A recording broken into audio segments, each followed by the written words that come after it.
Digam graças a Deus. Falando em propósito, eu gostaria de convocar a igreja, todos que fazem parte dessa igreja, para estarem jejuando e orando comigo a partir de amanhã, durante 21 dias. Amém? Nós estaremos fazendo isso, nós estaremos agindo dentro da palavra e agindo como igreja do Senhor. Se Jesus voltar ainda esse ano, nós que subiremos com Ele, nós estaremos salvos no lucro. Independente se a gente vai viver algo muito glorioso aqui na terra, se Jesus voltar antes, isso já supre, já é a maior glória que um cristão poderia ter. Então, glória a Deus se isso acontecer. Mas se isso não acontecer esse ano, nós precisamos buscar um Pentecostes para a igreja para esta geração. E eu vou explicar nessa mensagem de hoje um pouco sobre isso, e eu gostaria que você mergulhasse e entendesse essa palavra com todo o seu coração. É muito importante o que o Espírito Santo tem para nos falar. Então, esse propósito de jejum e oração, a primeira coisa que ele inclui é um grande derramar, é o primeiro pedido, é o maior anseio que nós temos. Nós temos muitos anseios. Anseio é desejos, pedidos. Nós temos várias necessidades. Mas a maior de todas é que nós sejamos cheios do Espírito Santo.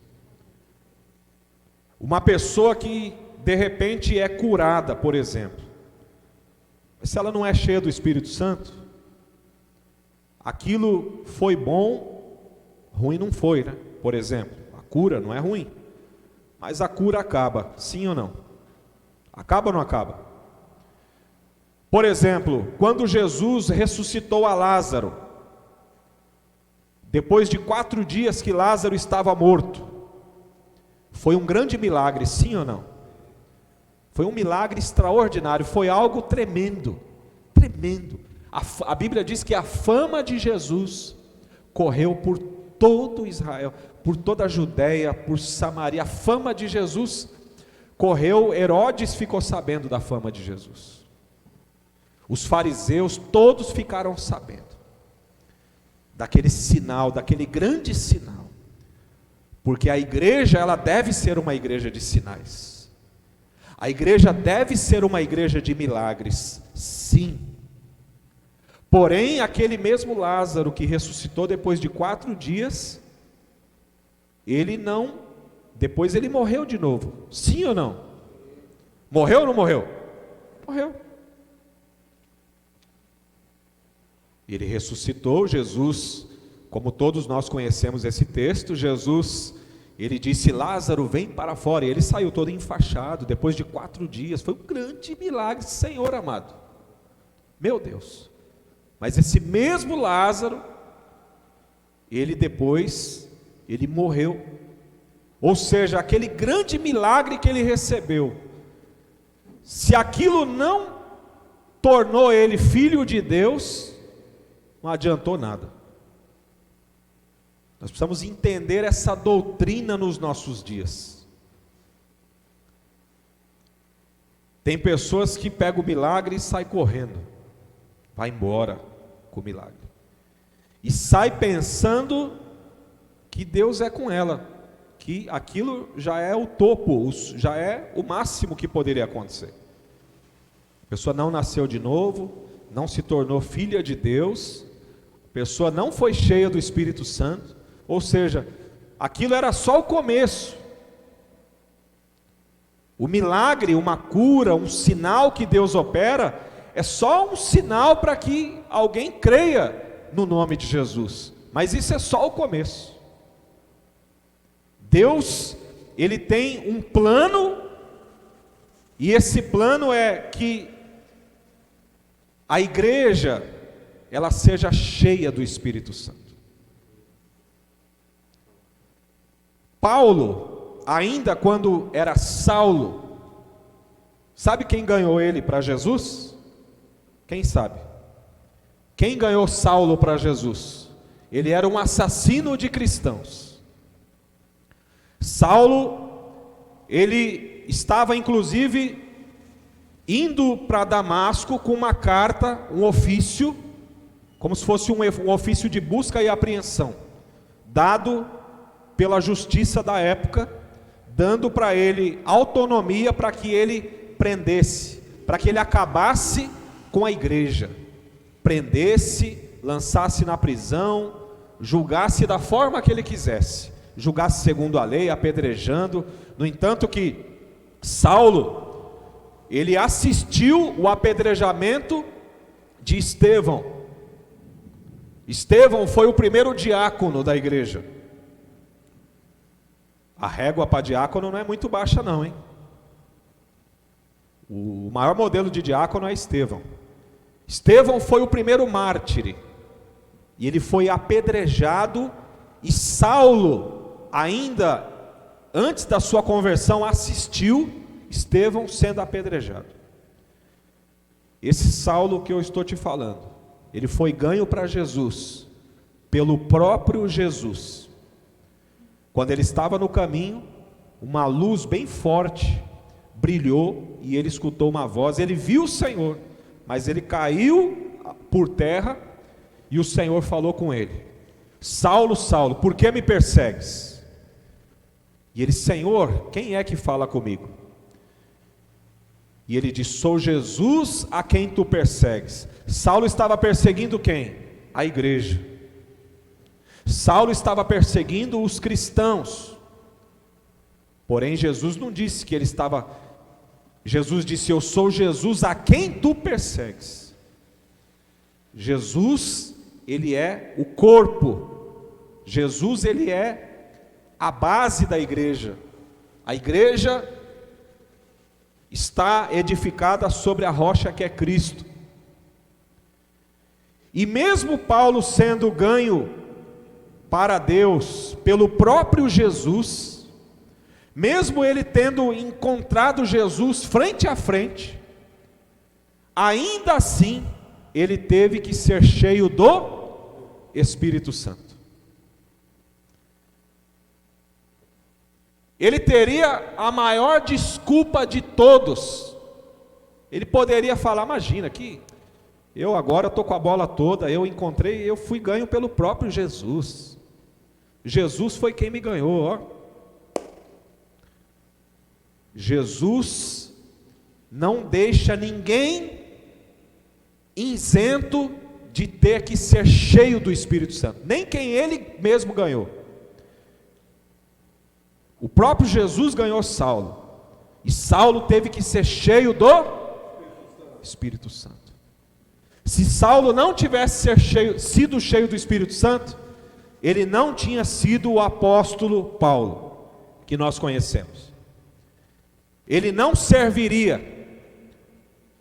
Deus, ele deseja, ele quer, biblicamente falando, teologicamente falando, a Bíblia diz que todos devem ser cheios do Espírito Santo. É uma ordem de Deus, imperativa. Em Efésios, no capítulo 5, versículo 18, o apóstolo Paulo diz: enchei-vos do Espírito, não vos embriagueis com vinho no qual há dissolução, mas enchei-vos do Espírito. É uma ordem, enchei-vos. Alguém que não é cheio do Espírito, uma pessoa que não tem uma experiência com o Espírito Santo, ela não suportará ela não vai ter como ser um cristão verdadeiro. Ela não consegue suportar as lutas, não consegue fluir, não consegue frutificar. Sem o Espírito Santo não é possível. E a própria Escritura, ela vai nos mostrar biblicamente que sem o Espírito Santo não há como Cristo ser gerado. Como que Cristo foi gerado no ventre de Maria? Foi o Espírito Santo teve que vir sobre Maria. O Espírito Santo foi quem gerou Cristo dentro do ventre de Maria. Sem o Espírito Santo não haveria quem? O próprio Cristo homem. Não existe cristianismo sem o Espírito Santo. O que existe sem o Espírito Santo? Criaturas. Criaturas. Como se fosse criaturas. Como se fosse bonecos. Filhos de quem? Sem o Espírito Santo, filhos de Adão. Descendentes de Adão, semelhantes a Adão. Quando o Espírito Santo vem sobre uma pessoa, essa pessoa se torna filho de Deus, semelhante a Deus, a semelhança de Deus, a imagem e a semelhança de Deus. Abra sua Bíblia no livro de Atos, no capítulo 2.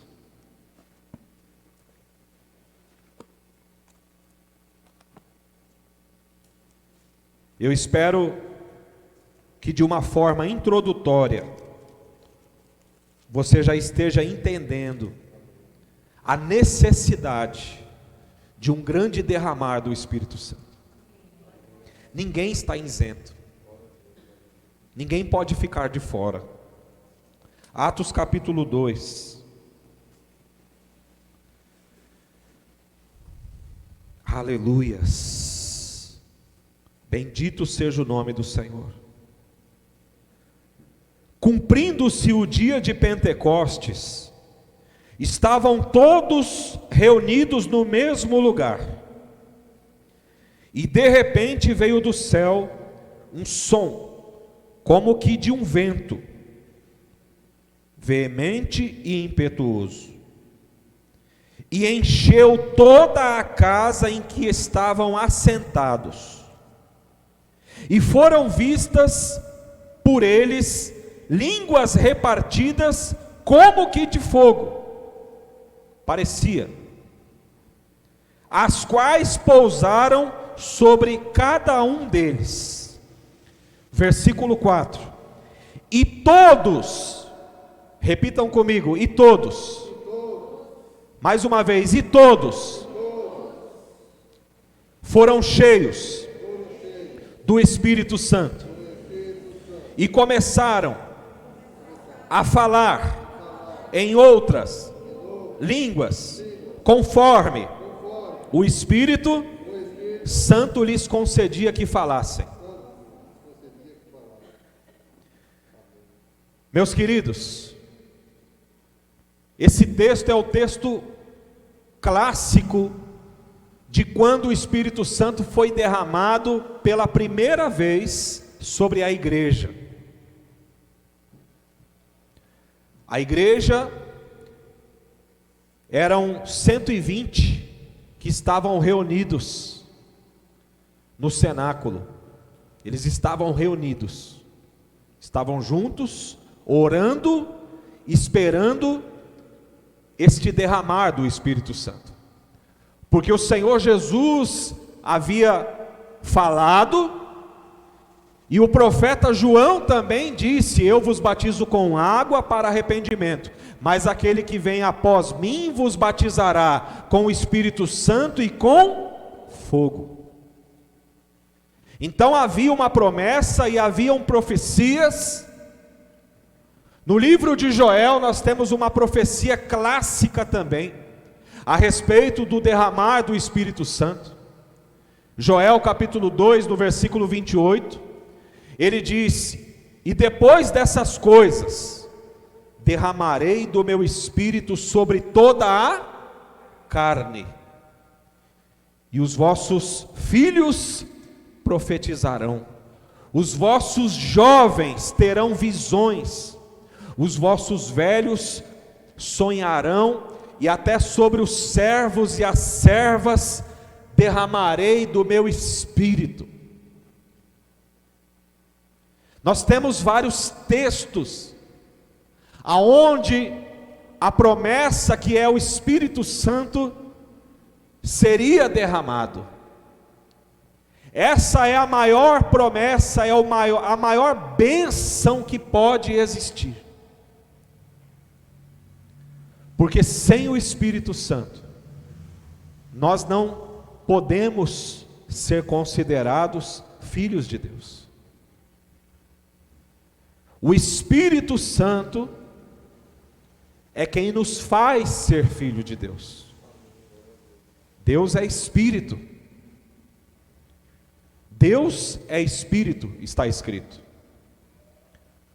Nós nascemos mortos dos nossos pecados e delitos, para que nós sejamos tornados filhos de Deus, para que nós sejamos como Jesus,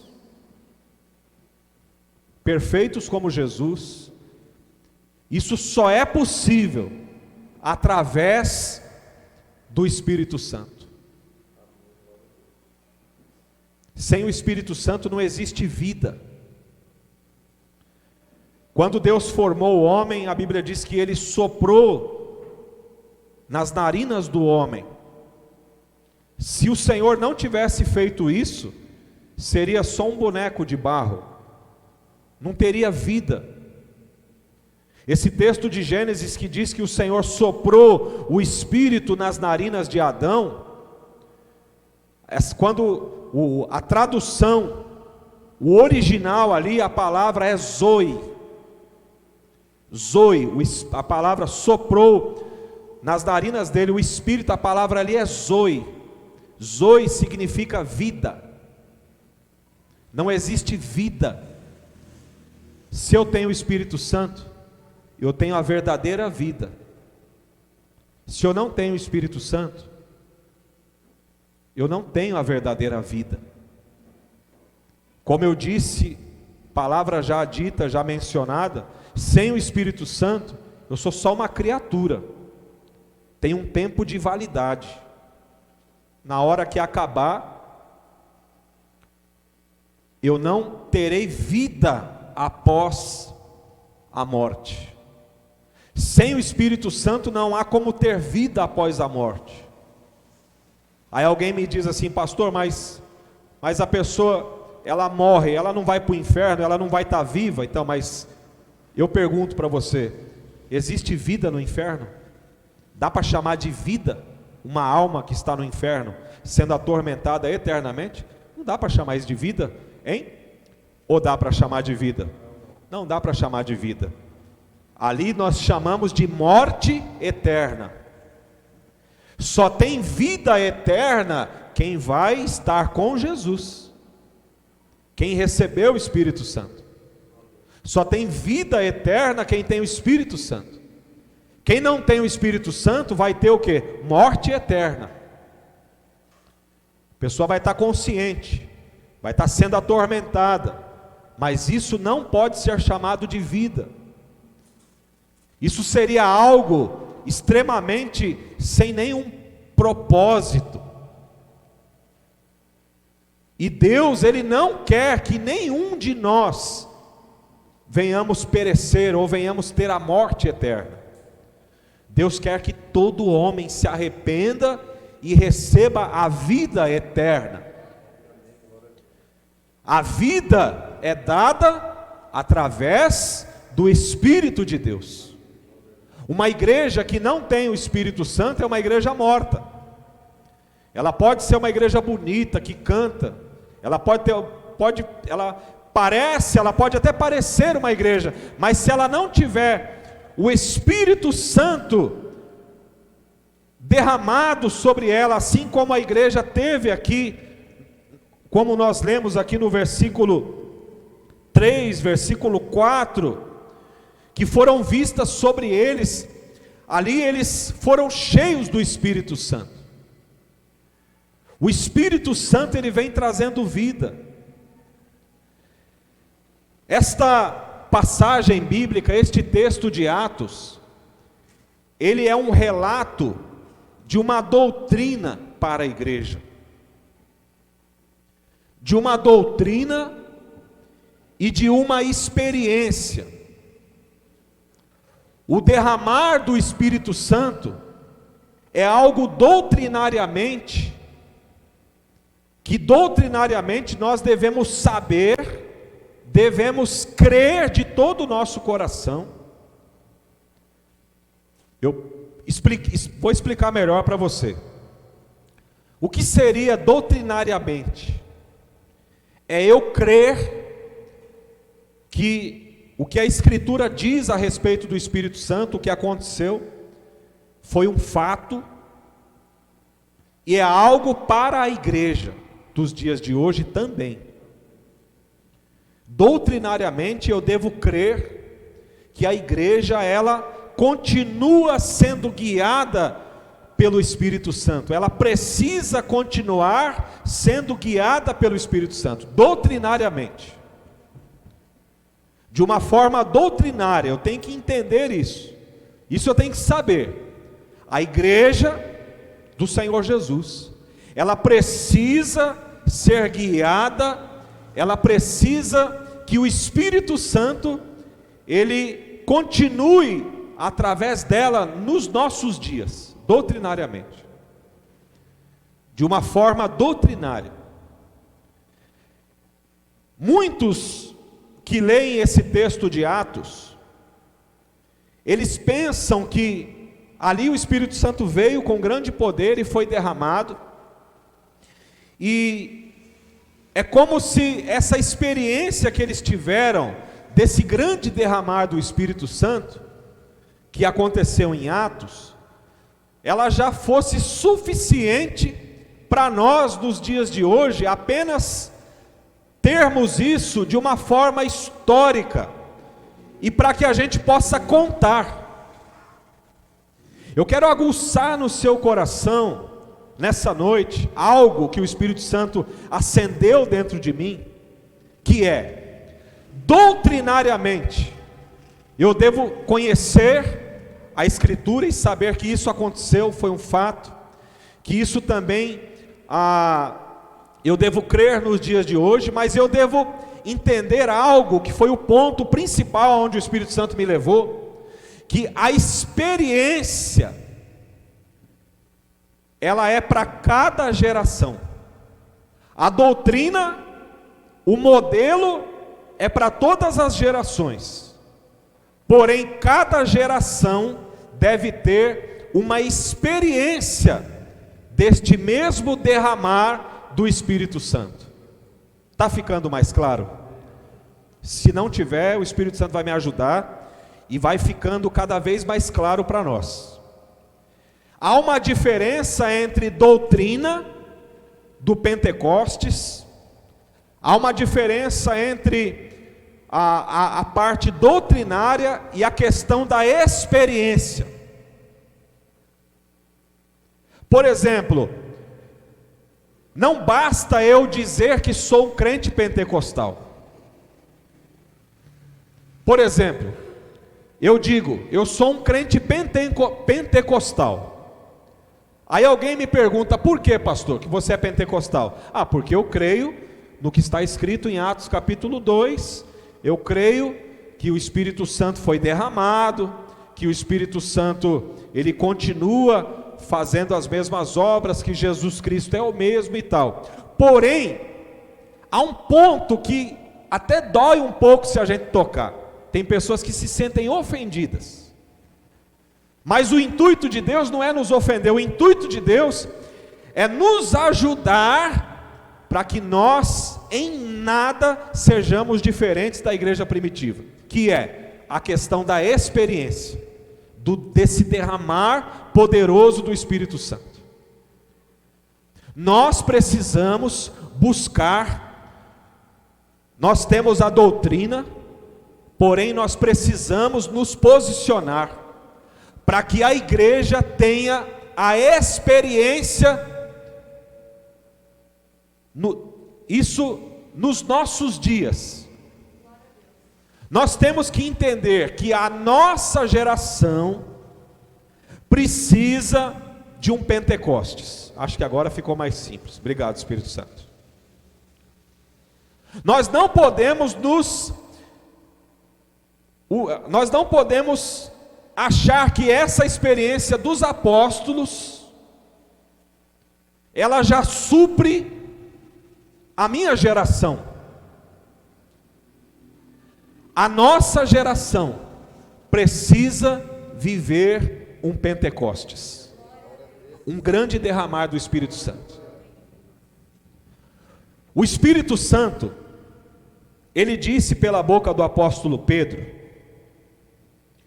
quando ele explica a respeito daquele mover todo do Espírito Santo, ele diz assim, no versículo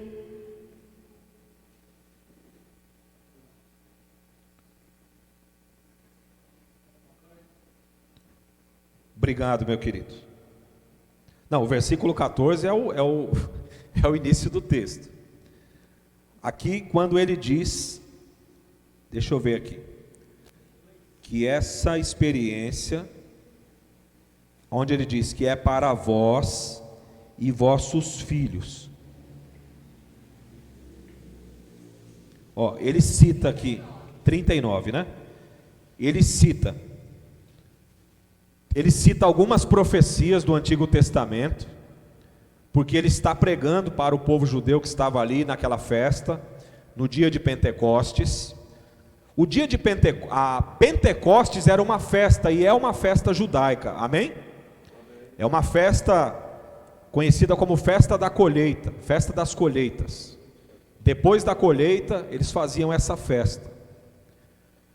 E nesse dia, coincidentemente, foi que o Espírito Santo foi derramado pela primeira vez com poder sobre a igreja. Então passou-se a chamar dia de Pentecostes, ou experiência pentecostal, porque foi no dia de Pentecostes, amém?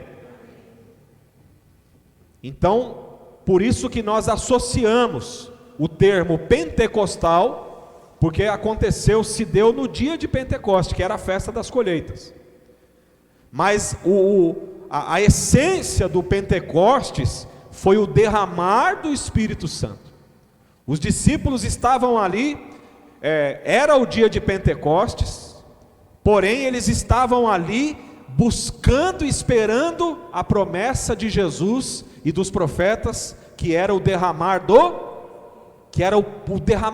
o poder do Espírito. Se nós tivermos este mesmo derramar sobre nós, este poder do Espírito sobre nós, você pode ter certeza, aí sim, a nossa geração, ela vai se dobrar diante do nome de Jesus, porque é só assim que isso pode acontecer, é só dessa maneira. Aqui no versículo 39, o apóstolo Pedro, ele diz assim, porque a promessa vos diz a respeito de vós, esse vós quem é? Somos nós,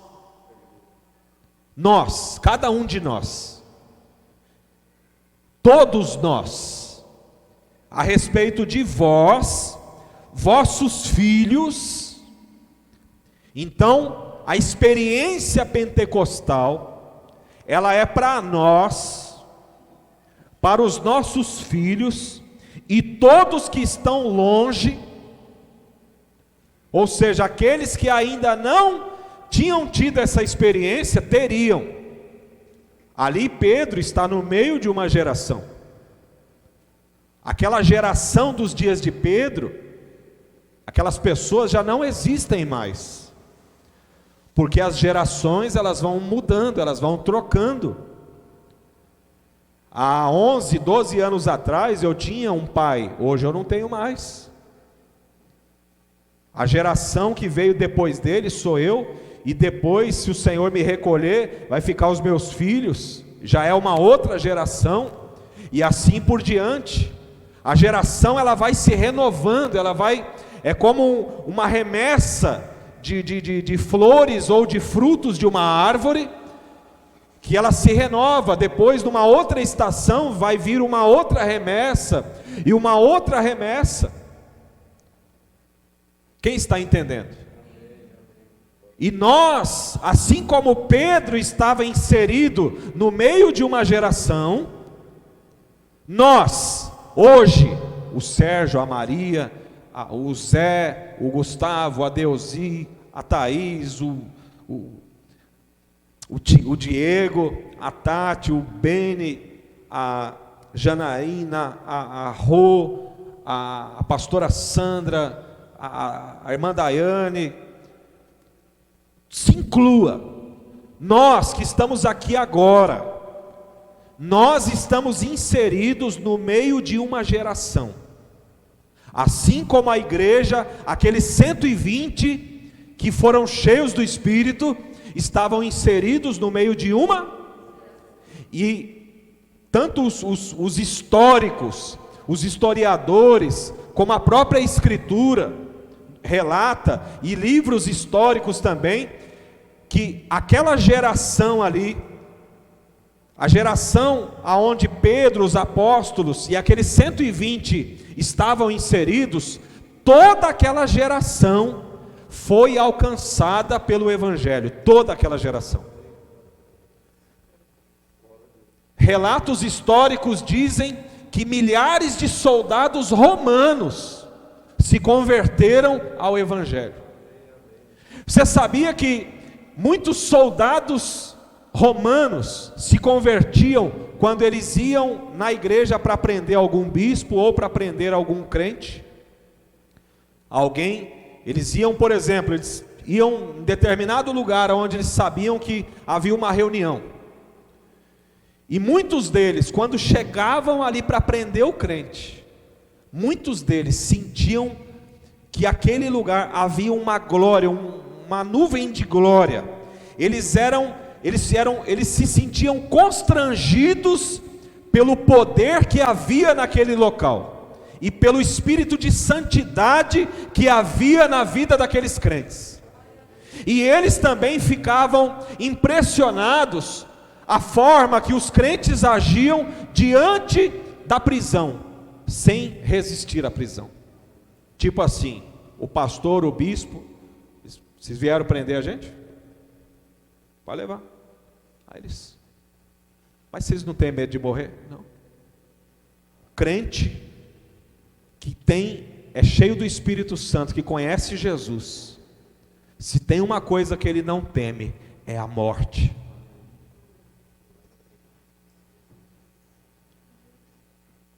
Crente cheio do Espírito Santo, ele é humano? Sim. Sente dor? Sim. Se tiver que sofrer, sim, sofre. Mas ele tem uma consciência de que a hora que chegar a hora, ele estará para sempre com o Senhor, recebendo a sua recompensa, a sua coroa eterna. Estará com Jesus e reinará com Jesus, e voltará em glória com Jesus, e voltará junto com o leão da tribo de Judá. E muitos soldados se convertiam, porque os cristãos eram cheios do Espírito. Os apóstolos, cada um foi para um país. Tomé foi para a Índia, o apóstolo Pedro ficou em Jerusalém ali, mais ou menos no ano 66 do imperador Nero. Ele foi decretado que ele foi preso e foi morto, foi martirizado, foi crucificado de ponta cabeça, porque ele era judeu. E quem não era romano, ele era crucificado, ou crucificado e queimado, ou crucificado. Se fosse romano, era decapitado. Como Paulo tinha cidadania romana e também era judeu, só que como ele tinha cidadania romana, então Paulo foi decapitado. Mas ele disse que tinha tido tudo que ele tinha visto e vivido na vida dele, ele tinha tido como refúgio para ganhar a Cristo. Cristo é a nossa riqueza. O Espírito Santo da graça é a nossa maior riqueza, porque ele nos dá poder para ressuscitar os mortos, para expulsar os demônios, para revelar os segredos dos corações das pessoas e demonstrar que há um Deus vivo e único e verdadeiro, que é Jesus Cristo nosso Senhor. Então, assim como Pedro, estavam todos ali, aqueles cristãos da época, inseridos naquela geração. Hoje, de uma forma prática e aplicando esse texto, hoje nós estamos inseridos no meio dessa geração. Então nós temos a doutrina do Espírito Santo, porém nós precisamos, além da doutrina, nós precisamos da experiência do Pentecostes. Ou seja, nós precisamos de um Pentecostes, de um novo Pentecostes. Nós precisamos que a igreja dos nossos dias, a nossa igreja, como que isso começa? Começa em nós. Pode ter 100, 120, pode ter 12, pode ter 5, mas se você entender que nós precisamos buscar um Pentecostes para a nossa geração, então você entendeu a resposta que Deus quer de você. Deus, Ele não responde perguntas. Deus não responde questionamentos. Deus, quando nós perguntamos para Ele por quê, Ele vira as costas para nós, porque Ele não responde perguntas. Deus não responde questionamentos. Senhor, por que isso, Senhor? Por que aquilo, Senhor? Por que aquilo ou isso está acontecendo? Deus responde respostas. Jó fez uma pergunta para Deus, e Deus respondeu, sabe como? Com 70 perguntas. Deus não responde perguntas, questionamentos, porque um questionamento, ele dá a entender que há uma possibilidade do problema estar em quem? Em Deus. Tipo assim, Senhor, por que isso? Não existe a mínima possibilidade de Deus ser culpado de alguma coisa, não existe. Então eu preciso dar uma resposta para Deus. A igreja de Atos deu uma resposta. Como? Se reunindo para buscar o fogo do alto, o poder do alto, o Espírito, o poder do Espírito Santo, o revestimento de poder.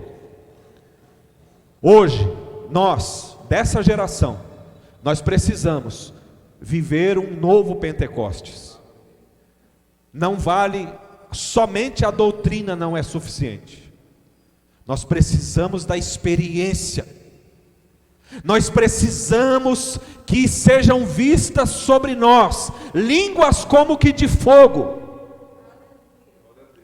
Nós precisamos sentir no nosso corpo, correndo no nosso corpo, o poder do Espírito Santo. Nós precisamos. É uma questão de vida ou de morte. Se a igreja não buscar isso, se a igreja não der essa resposta para Deus, essa geração vai se perder.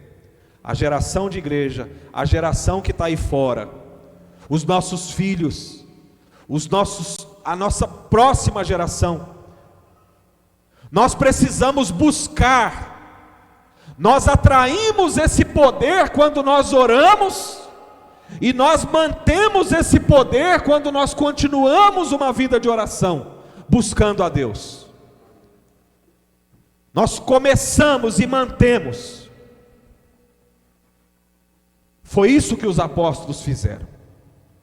Atos capítulo 16.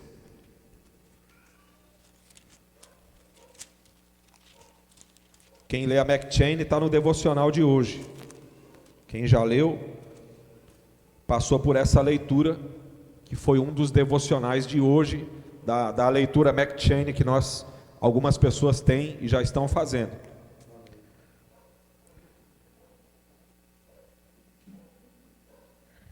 Aleluias. Atos 16, versículo 16 diz assim: e aconteceu que indo nós à oração, aonde o apóstolo Paulo estava indo? Porque ele precisava manter o fogo. O fogo, se não manter ele apaga. O fogo do Espírito Santo, ele corre o risco de ser apagado. A gente corre o risco de apagar o fogo e ficar só com a lembrança, só com a doutrina na cabeça. Isso é o perigo que nós não podemos correr. Ficar com a doutrina na cabeça, mas na realidade a nossa vida não é bem aquilo. Então Paulo e Silas estavam indo para oração. E nos saiu ao encontro uma jovem que tinha um espírito de adivinhação, a qual adivinhando dava grande lucro aos seus senhores, e esta seguindo a Paulo e a nós, clamava dizendo: estes homens que nos anunciam o caminho da salvação, são servos do Deus Altíssimo. Porém Paulo tinha discernimento que aquele espírito não era o espírito de Deus, que era um demônio que estava falando. E o cristão é bem isso. Se ele não estiver cheio do Espírito Santo, ele já começa a não saber mais quem é que está falando, se é o Espírito Santo ou se é um espírito maligno, porque o diabo ele pode falar de Deus também. Aliás, Deus, ele também é Deus do diabo.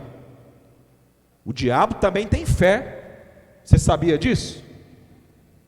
Não adianta eu falar que tenho fé, porque o diabo também tem. E ele é diabo, e ele continua sendo diabo, e ele não vai deixar de ser diabo. A Bíblia diz lá em Tiago capítulo 5, crês tu em Deus, faz bem, porque o diabo também crê e treme. Então o diabo ele é cheio de fé, mas ele não deixa de ser diabo. Ele sabe que Deus é Deus, o diabo sabe que Jesus Cristo é o único Senhor, ele se dobra diante de Jesus, ele adora. Quando Jesus chegou em Gadara, o que o diabo fez? Prostrou e adorou. Até o diabo adora Jesus. Eu aconselho que vocês assistam uma mensagem do pastor Hernani. O tema dela é o pecado que o diabo não comete. Depois procura no YouTube lá, o pecado que o diabo não cometeu e não comete. É muito poderosa essa mensagem. Acho que até, se eu não me engano, a pastora mandou no grupo esses dias aí. É tremendo. O pecado que o diabo não comete.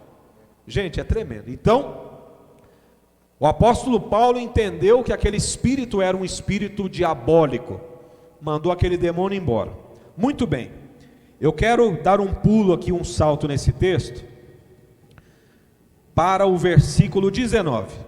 E vendo os senhores que a esperança do seu lucro estava perdida, porque eles ganhavam dinheiro em cima daquela moça que era adivinha. Como o demônio saiu, então ela não adivinha mais. Aquele espírito de mediunidade que estava nela saiu. Então, os patrões que ganhavam dinheiro em cima dela ficaram furiosos contra Paulo e contra Silas. No versículo 16, Paulo estava indo fazer o quê? Ele estava procurando um lugar para que ele e Silas pudessem orar. No meio do caminho aconteceu esse impasse, esse negócio chato. A menina chegou, já estava uma semana atazanando Paulo. Paulo mandou o demônio embora, só que isso causou raiva dos patrões dela. Então o que eles fizeram? Pegaram Paulo e Silas. No versículo 20 em diante,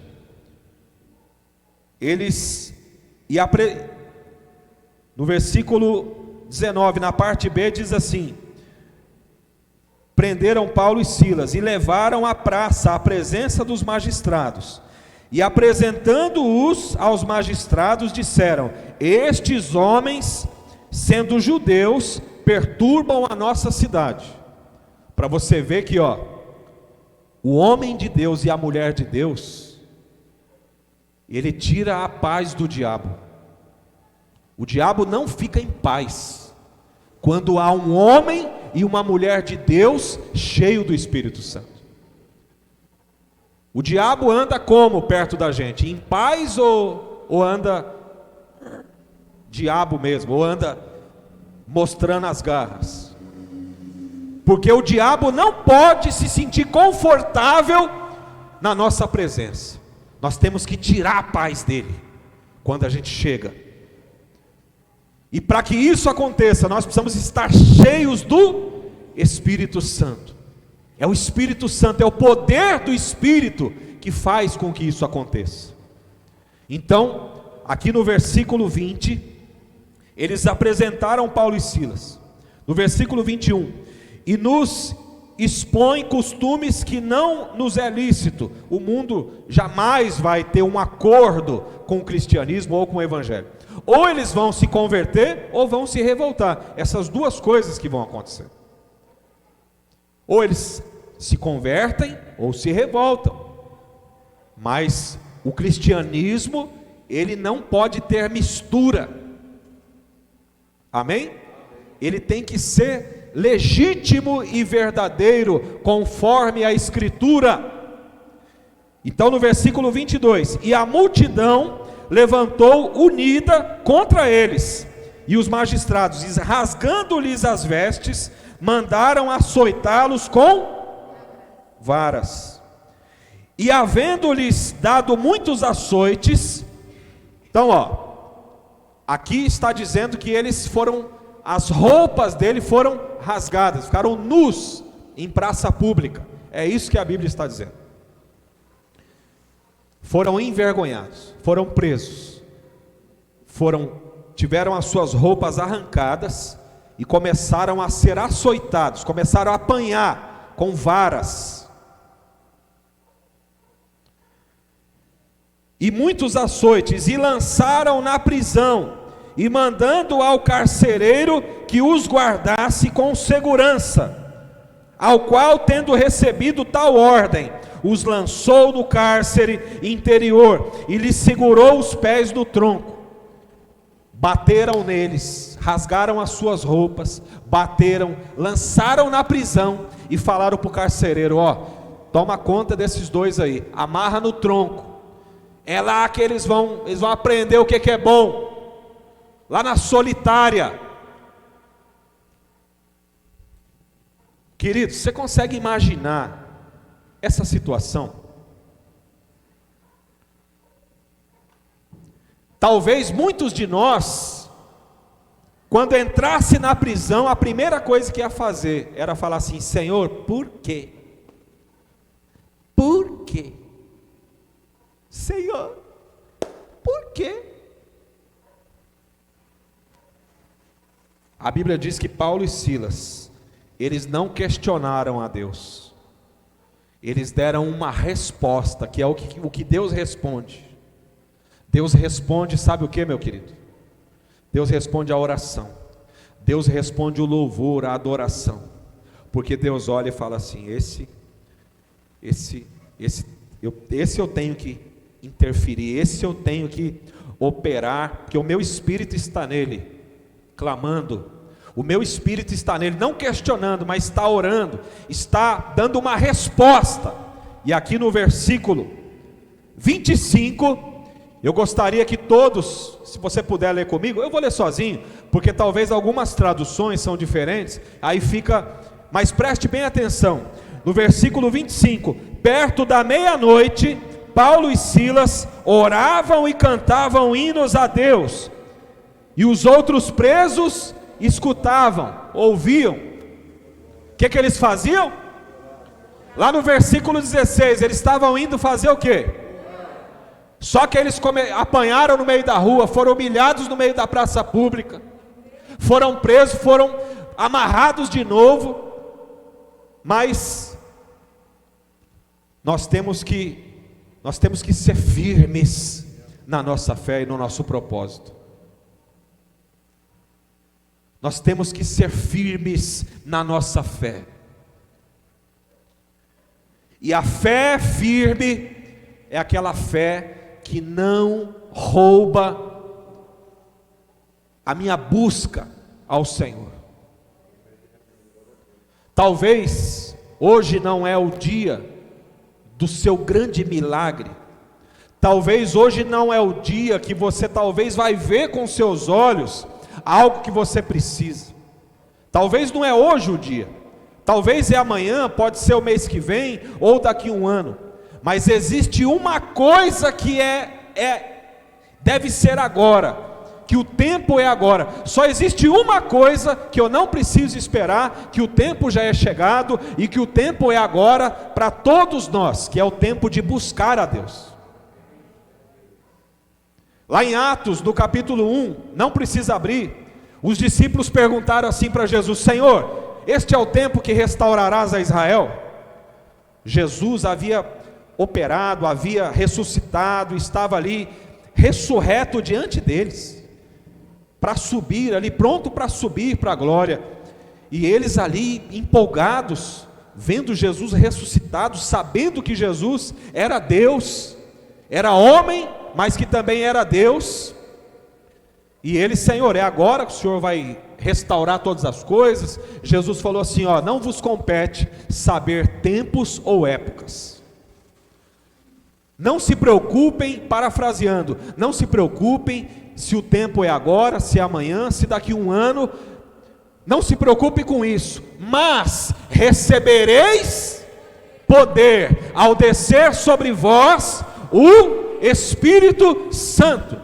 Então, o tempo agora é o tempo de quê? É o tempo de receber o poder. Esse é o tempo que já é chegado. É agora, é a sua hora, é o seu dia, é o momento da igreja, é agora, igreja. Recebereis poder. É a hora de buscar, é a hora de se derramar, de rasgar, de extravasar. Cada um tem sua realidade, tem o seu trabalho, tem o seu horário de trabalho, mas independente das nossas diferenças de dias, de horário, mas isso deve estar no nosso coração, essa sede, essa fome. Não dá para ser todo mundo igual, ninguém é igual, os dedos da mão não são iguais, cada um tem uma realidade de vida, eu entendo isso, o Espírito Santo também entende isso, mas o Espírito Santo, ele está na nossa, ele está no cotidiano, ele quer estar na vida prática, é o que nós temos, é quem nós somos. Nada, o meu trabalho, a minha profissão, o meu tempo, não me isenta de ser cheio do Espírito Santo, de viver um Pentecostes. E ali o apóstolo Paulo e Silas, eu me emociono ao ler esse texto. Gente, eu fico quase nada, quase desse tamanho assim, eu falo: Senhor, eu quero aceitar Jesus de novo, eu quero me converter de novo, quando eu leio esse texto, sabe, me constranjo, eu falo: Senhor, o que eu estou fazendo? O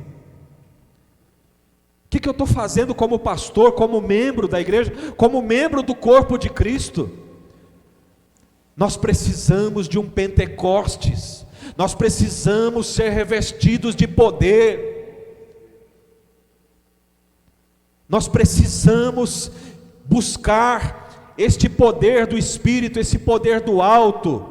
Esse Pentecostes é o que vai fazer com que a igreja ela seja relevante e ela seja influente para ganhar almas, para ganhar muitas almas, milhares de almas nos nossos dias. Nós daremos conta do que nós fizemos nessa geração. Essa mensagem, ela é de extrema urgência.